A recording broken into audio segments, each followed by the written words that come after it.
ನಮಸ್ಕಾರ ವೀಕ್ಷಕರೇ, ವಿಕಿ ರಹಸ್ಯ ಎಂಬ ವಿಶೇಷ ಕಾರ್ಯಕ್ರಮಕ್ಕೆ ತಮಗೆಲ್ಲರಿಗೂ ಆತ್ಮೀಯ ಸ್ವಾಗತ. ನಾವೆಲ್ಲರೂ ಕೂಡ ಇಡೀ ವಿಶ್ವದ ಜನತೆ ಇದೀಗ ಇಂಟರ್ನೆಟ್ ಯುಗದಲ್ಲಿದ್ದೇವೆ. ಒಂದಲ್ಲ ಒಂದು ಕಾರಣದಿಂದಾಗಿ ನಾವು ಇಂಟರ್ನೆಟ್ ಜೊತೆ ಬೆಸೆದುಕೊಂಡಿದ್ದೇವೆ. ಅದು ಮನೆಯಲ್ಲಿರ್ಬೋದು, ಅಥವಾ ಹೊರಗಡೆ ಹೋಗಿರುವಾಗ, ಆಫೀಸಲ್ಲಿರುವಾಗ, ಪ್ರಯಾಣ ಮಾಡ್ತಾ ಇರುವಾಗ ಲ್ಯಾಪ್ಟಾಪ್ ಮುಖಾಂತರವಾಗಿರ್ಬೋದು, ಅಥವಾ ಇನ್ನು ಕೆಲವರು ಮೊಬೈಲ್ ಮುಖಾಂತರವಾಗಿರ್ಬೋದು ಇಂಟರ್ನೆಟ್ ಜೊತೆ ಕನೆಕ್ಟ್ ಆಗಿರ್ತಾರೆ. ಇದಕ್ಕಿಂತಲೂ ಹೆಚ್ಚಾಗಿ ಇಂಟರ್ನೆಟ್ನ ಉಪಯೋಗ ಏನು ಅನ್ನೋದು ಪ್ರತಿಯೊಬ್ಬರಿಗೂ ಗೊತ್ತಿರುವಂಥ ವಿಚಾರ. ಯಾವುದೇ ಮಾಹಿತಿಯನ್ನು ನಾವು ತಿಳ್ಕೋಬೇಕಾದರೂ ಕೂಡ, ಯಾವುದೇ ಜ್ಞಾನವನ್ನು ಪಡ್ಕೊಳ್ಬೇಕಾದ್ರೂ ಕೂಡ ತಕ್ಷಣ ನಾವು ಇಂಟರ್ನೆಟ್ನ ಮೊರೆ ಹೋಗ್ತೇವೆ. ಅದರಲ್ಲಿ ಬಹಳ ವಿಶೇಷವಾಗಿ ನಿಮಗೆಲ್ರಿಗೂ ಗೊತ್ತಿರುವಂಥದ್ದು ವಿಕಿಪೀಡಿಯಾ. ಯಾವುದೇ ಒಂದು ಜ್ಞಾನದ ಬಗ್ಗೆ, ಮಾಹಿತಿಯ ಬಗ್ಗೆ ಸಮಗ್ರವಾಗಿ ನಮಗೆ ಚಿತ್ರಣ ಬೇಕು ಅಂತಂದರೆ ನಾವು ವಿಕಿಪೀಡಿಯಾದ ಮೊರೆ ಹೋಗ್ತೀವಿ. ಆದರೆ ಇಲ್ಲಿ ನಾವು ಗಮನಿಸಬೇಕಾಗಿರುವಂಥ ಅಂಶ, ಆ ವಿಕಿಪೀಡಿಯಾಗೆ ಇಷ್ಟೆಲ್ಲ ಮಾಹಿತಿಗಳನ್ನು ಯಾರು ಕೊಡ್ತಾರೆ, ಯಾರು ಹಾಕ್ತಾರೆ ಆ ಮಾಹಿತಿಗಳನ್ನು? ನಾವೇನೋ ತಿಳ್ಕೊಂಡಿರ್ತೀವಿ, ಅದರಿಂದ ಮಾಹಿತಿಗಳನ್ನು ಪಡ್ಕೊಂಡಿರ್ತೀವಿ. ಆದರೆ ಅದರಲ್ಲಿರುವಂಥ ಎಲ್ಲ ಮಾಹಿತಿಗಳು ಸತ್ಯವೇ ಆಗಿರುತ್ತಾ? ಅದರಲ್ಲಿ ತಪ್ಪುಗಳಾಗಿರೋದಿಲ್ವಾ? ಆಗಿದ್ದರೆ ಏನು ಮಾಡಬೇಕು? ಅಥವಾ ಆ ಎಲ್ಲ ಮಾಹಿತಿಗಳನ್ನು ನಾವು ಯಥಾವತ್ತಾಗಿ ನಾವು ತಗೊಂಡಿರ್ತೀವಿ ನಿಜ, ಒಂದು ವೇಳೆ ಅದಕ್ಕಿಂತ ಹೆಚ್ಚಿನ ಮಾಹಿತಿಗಳು ನಿಮ್ಮಲ್ಲೇ ಇದ್ದಿರ್ಬೋದು ಕೆಲವು ವಿಷಯಕ್ಕೆ ಸಂಬಂಧಪಟ್ಟ ಹಾಗೆ. ಆಗ ನಿಮ್ಗೆ ಏನು ಅನಿಸುತ್ತೆ? ಆ ಮಾಹಿತಿಯನ್ನು ಅದಕ್ಕೆ ರವಾನಿಸಬೇಕು ಅಂತ ಅನಿಸ್ತಾ ಇದ್ದಿರ್ಬೋದು. ಅದು ಹೇಗೆ ಸಾಧ್ಯ? ಇವೆಲ್ಲದರ ಬಗ್ಗೆ ಬೆಳಕು ಚೆಲ್ಲೋಣ ಇವತ್ತಿನ ವಿಶೇಷ ಕಾರ್ಯಕ್ರಮದಲ್ಲಿ. ವಿಕಿ ರಹಸ್ಯ, ಇದು ಈ ಹೊತ್ತಿನ ವಿಶೇಷ.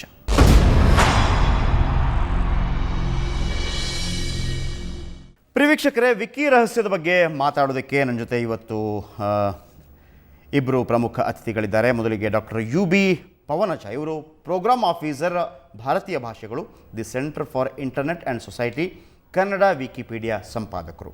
ಡಾಕ್ಟರ್ ಪವನಚ ಅವರೇ, ಕಾರ್ಯಕ್ರಮಕ್ಕೆ ಆತ್ಮೀಯವಾದ ಸ್ವಾಗತ. ನಮಸ್ಕಾರ.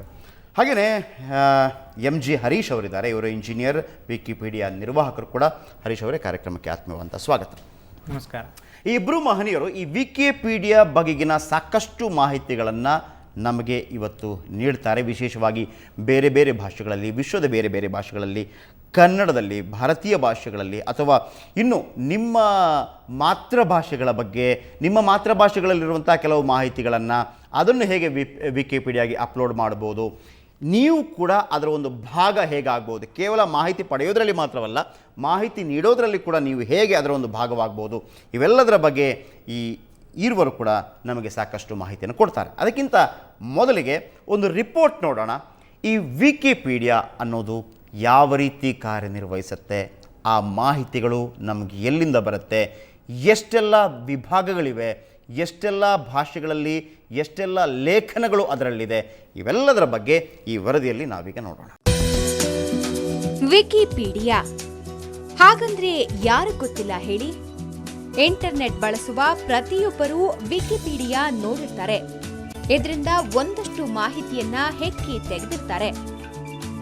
ಗುಡಿಸುವ ಪೊರಕೆಯಿಂದ ಹಿಡಿದು ದೇವಕಣದವರೆಗೆ, ಯಾವುದೇ ಬಗೆಯ ಚಿಕನ್ನಿಂದ ಅದ್ಯಾವುದೋ ಬಗೆಯ ಹಣ್ಣಿನವರೆಗೆ ವಿಕಿಪೀಡಿಯಾದಲ್ಲಿ ಇಂಥ ವಿಷಯದ ಕುರಿತು ಮಾಹಿತಿ ಇಲ್ಲ ಅನ್ನುವ ಹಾಗಿಲ್ಲ. ಹಾಗಾಗಿಯೇ ಇದನ್ನ ಒಂದು ವಿಶ್ವಕೋಶ ಅನ್ನೋದು.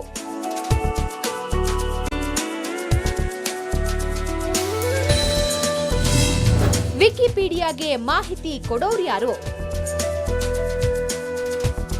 ಇಂತಿಪ್ಪ ವಿಕಿಪೀಡಿಯಾಗೆ ಮಾಹಿತಿ ಕೊಡೋರು ಯಾರು? ಇಷ್ಟೆಲ್ಲ ವಿಷಯವನ್ನ ಯಾರು ಕುಳಿತು ಬರೀತಾರೆ? ಅದರಲ್ಲಿರುವ ಮಾಹಿತಿಯೆಲ್ಲ ಸತ್ಯವಾ ಅನ್ನೋ ಸಹಜ ಪ್ರಶ್ನೆ ಎಲ್ಲರಲ್ಲೂ ಇದೆ. ಖಂಡಿತ ನಿಮ್ಮ ಪ್ರಶ್ನೆ ಸೂಕ್ತವಾಗಿದ್ದು. ವಿಕಿಪೀಡಿಯಾಗೆ ಮಾಹಿತಿ ಕೊಡೋರು ಯಾರು ಅನ್ನುವ ಮೊದಲು ವಿಕಿಪೀಡಿಯಾ ಅಂದ್ರೆ ಏನು ನೋಡೋಣ ಬನ್ನಿ. ವಿಕಿಮೀಡಿಯಾದ ಅಂಗಸಂಸ್ಥೆ, ಜನರಿಂದ ಜನರಿಗಾಗಿ ನಡೆಯುತ್ತಿದೆ. ವಿಕಿಮೀಡಿಯಾ ಸಾರ್ವಜನಿಕ ಟ್ರಸ್ಟ್. ವಿಕಿಪೀಡಿಯಾದ ಜನಕ ವಿಕಿಮೀಡಿಯಾ ಫೌಂಡೇಶನ್. ಇದು ಅಮೆರಿಕದ ಲಾಭರಹಿತ ಚಾರಿಟಬಲ್ ಸಂಸ್ಥೆ. ಸ್ಯಾನ್ ಫ್ರಾನ್ಸಿಸ್ಕೋದಲ್ಲಿ ಸಂಸ್ಥೆಯ ಕೇಂದ್ರ ಕಚೇರಿ ಇದೆ. ವಿಕಿ ವೆಬ್ಸೈಟ್ನೊಂದಿಗೆ ಕೈಜೋಡಿಸಿ ವಿಕಿಪೀಡಿಯಾ, ವಿಕಿಮೀಡಿಯಾ, ವಿಕಿಷನರಿ ಸೇರಿದಂತೆ ಹಲವು ತಾಣಗಳನ್ನ ಮುನ್ನಡೆಸ್ತಾ ಇದೆ. ಜಿಮ್ಮಿ ವಾಲ್ಸ್ ವಿಕಿಮೀಡಿಯಾದ ಜನಕ. 2003ರ ಜೂನ್ನಲ್ಲಿ ಈ ಸಂಸ್ಥೆಯನ್ನ ಹುಟ್ಟುಹಾಕಿದ್ರು. ಆದರೆ ವಿಕಿಮೀಡಿಯಾ 2001ರಲ್ಲೇ ಜನ್ಮ ತಳೆದಿತ್ತು. ವಿಕಿಮೀಡಿಯಾದಲ್ಲಿ ಅತ್ಯಂತ ಜನಪ್ರಿಯವಾಗಿದ್ದು ವಿಕಿಪೀಡಿಯಾ. ಜಗತ್ತಿನ ಎಲ್ಲಾ ವಿಷಯಗಳ ಕುರಿತು ಮಾಹಿತಿ ನೀಡುವ ಈ ವೆಬ್ಸೈಟ್ ಬಹುಬೇಗ ಜನಪ್ರಿಯವಾಯಿತು. 267 ಭಾಷೆಗಳು, 2.6 ಕೋಟಿ ಲೇಖನಗಳು.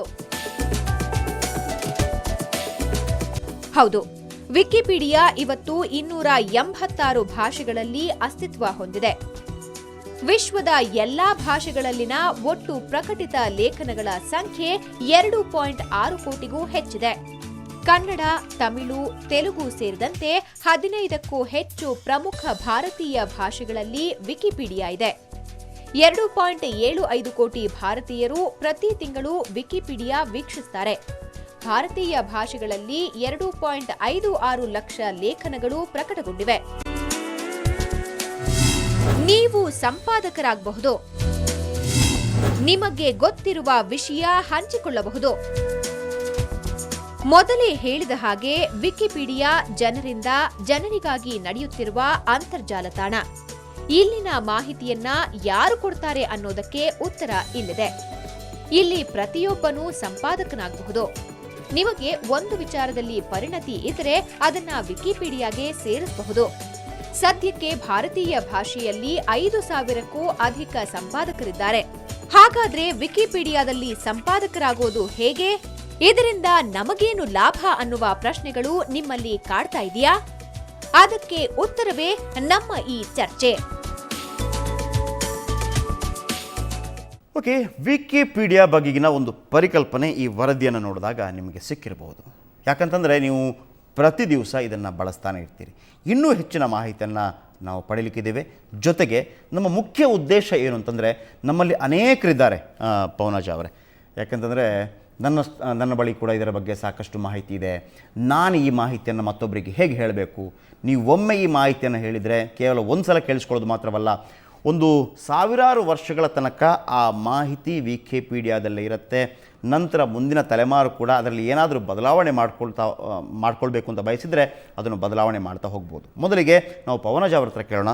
ಸರ್, ಈ ವಿಕಿಪೀಡಿಯಾ ಅನ್ನುವಂಥದ್ದು ಯಾಕಂತಂದರೆ ಈಗಿನ ಎಲ್ಲರಿಗೂ ಈಗಿನ ಒಂದು ಜನ್ರೇಷನ್ ಏನಿದೆ ಅದು ಸ್ಟೂಡೆಂಟ್ಸ್ ಆಗಿರ್ಬೋದು ಅಥವಾ ಬೇರೆ ಬೇರೆ ಸೆಕ್ಟರ್ಗಳಲ್ಲಿ ಕೆಲಸ ಮಾಡ್ತಾ ಇರುವಂಥವ್ರು ಇರ್ಬೋದು, ಯಾವುದೇ ಒಂದು ಮಾಹಿತಿಗಳನ್ನು, ಪ್ರಪಂಚದ ಜ್ಞಾನವನ್ನು ಪಡೆಯಬೇಕು ಅಂತಂದರೆ ಬೆರಳ ತುದಿಯಲ್ಲಿ ವಿಕಿಪೀಡಿಯಾದ ಬಳಿಗೆ ಹೋಗ್ತಾರೆ. ಈ ವಿಕಿಪೀಡಿಯಾ ಆ ಒಂದು ಪರಿಕಲ್ಪನೆ ಏನು ಸರ್ ನಿಜವಾಗ್ಲೂ? ಅದು ಅಮೇರಿಕಾದ ಜಿಮ್ಮಿ ವೇಲ್ಸ್ ಅನ್ನೋರು ಪರಿಕಲ್ಪನೆ ಮಾಡಿದ್ದು ಮೊದಲ ಬಾರಿಗೆ. ವಿಕಿ ಅಂದರೆ ಬಹಳ ವೇಗವಾಗಿ ಅಂತ ಅರ್ಥ. ಅದು ಹವಾಯಿ ಭಾಷೆಯಲ್ಲಿದೆ. ಎನ್ಸೈಕ್ಲೋಪೀಡಿಯಾ ಅಂದರೆ ವಿಶ್ವಕೋಶ. ಅದರ ಪೀಡಿಯಾ ಮತ್ತು ವಿಕಿ ಎರಡು ಸೇರಿಸಿ ವಿಕಿಪೀಡಿಯಾ ಅಂತಾಗಿದೆ. ಅತಿ ವೇಗವಾಗಿ ನಿಮಗೆ ಮಾಹಿತಿ ದೊರೆಯುತ್ತೆ ಅನ್ನುವ ಅರ್ಥದಲ್ಲಿ ವಿಕಿಪೀಡಿಯಾ ಅನ್ನೋ ಪದವನ್ನು ಬಳಸ್ತಾರೆ.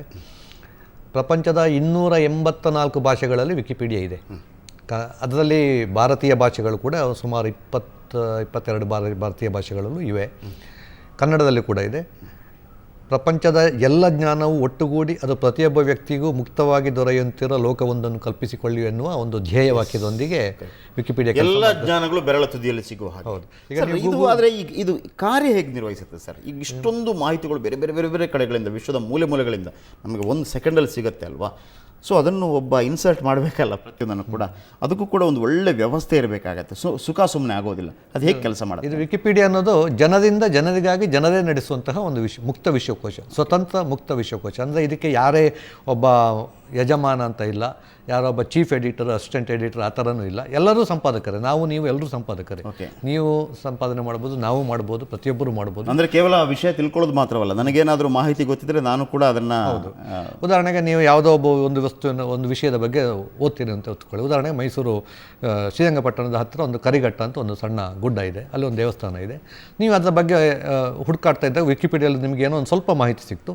ಅದ್ರ ಬಗ್ಗೆ ನೋಡ್ತಾ ಇದ್ದಾಗ ಅದೇ ಇಷ್ಟೇ ಮಾಹಿತಿ ಇದೆಯಲ್ಲ, ನನ್ನ ಹತ್ರ ಇನ್ನೂ ಜಾಸ್ತಿ ಮಾಹಿತಿ ಇದೆ ಅಂತ ನಿಮಗೆ ಅನ್ನಿಸಿದ್ರೆ ನೀವು ಅದನ್ನು ಏನಿಲ್ಲ ಮೇಲ್ಗಡೆ ಹೋಗಿ ಸಂಪಾದಿಸಿ ಅಂತಲ್ಲ ಒಂದು ಬಟನ್ ಜಾಗ ಇದೆ, ಅಲ್ಲಿ ಕ್ಲಿಕ್ ಮಾಡಿದರೆ ಅದು ಸಂಪಾದನೆಗೆ ಹೋಗುತ್ತೆ. ನೀವು ಅದನ್ನು ಬೇಕಾದ ಮಾಹಿತಿ ನೀವು ಸೇರಿಸ್ಬೋದು. ಓಕೆ, ನಾವು ಮೊದಲೇ ಹೇಳಿದ ಹಾಗೆ ವಿಕಿಪೀಡಿಯಾದಲ್ಲಿ ಹೇಗೆಲ್ಲ ಮಾಹಿತಿಗಳನ್ನು ನಾವು ಕಲೆ ಹಾಕ್ತೀವೋ ಹಾಗೆಯೇ ಅದಕ್ಕಿಂತ ಹೆಚ್ಚಿನ ಮಾಹಿತಿಗಳು ನಮ್ಮ ಬಳಿ ಇದ್ದರೆ ಇನ್ನೂ ಹೆಚ್ಚಿನ ಅಂಶಗಳನ್ನು ನಾವು ಅದಕ್ಕೆ ಸೇರಿಸೋದಕ್ಕೆ ಸಾಧ್ಯವಾದರೆ ಎಷ್ಟು ಚೆನ್ನಾಗಿರ್ತಿತ್ತು ಅಂತ ನಮ್ಗೆ ಅನಿಸ್ಬೋದು. ಅಥವಾ ನಿಮಗೆ ಗೊತ್ತಿರುವಂಥ ಮಾಹಿತಿಯನ್ನು ಇಡೀ ವಿಶ್ವದ ಜನರು ಅಥವಾ ಭಾರತೀಯ ಜನರು ಇರ್ಬೋದು, ನಮ್ಮ ಕರ್ನಾಟಕದವರು ಇರ್ಬೋದು, ಅಥವಾ ಇಡೀ ವಿಶ್ವದ ಜನತೆಗೆ ತಿಳಿಯಪಡಿಸುವಂಥ ಒಂದು ಹಪಾಹಪಿ ನಮ್ಮಲ್ಲಿರುತ್ತೆ. ಹಾಗಿದ್ದರೂ ಕೂಡ ವಿಕಿಪೀಡಿಯಾದಲ್ಲಿ ಅಂಥದಕ್ಕೆ ಅವಕಾಶ ಇರುತ್ತೆ. ಸೊ ಹೇಗೆಲ್ಲ ನಾವು ಕೂಡ ಅದರಲ್ಲಿ ಸಂಪಾದಕರಾಗ್ಬೋದು, ಹೇಗೆ ನಮ್ಮ ಮಾಹಿತಿಯನ್ನು ಅದರ ಮುಖಾಂತರ ವಿಕಿಪೀಡಿಯಾದ ಮುಖಾಂತರ ಇಡೀ ವಿಶ್ವದ ಜನರಿಗೆ ಪರಿಚಯಿಸ್ಬೋದು, ಅವೆಲ್ಲದರ ಬಗ್ಗೆ ತಿಳ್ಕೊಳ್ಳೋಣ. ಪವನಜ ಹಾಗೂ ಹರೀಶ್ ನಮ್ಮ ಜೊತೆ ಇರ್ತಾರೆ. ಅದಕ್ಕಿಂತ ಮೊದಲು ವಿಕಿ ರಹಸ್ಯದಲ್ಲಿ ಒಂದು ಪುಟ್ಟ ಬ್ರೇಕ್.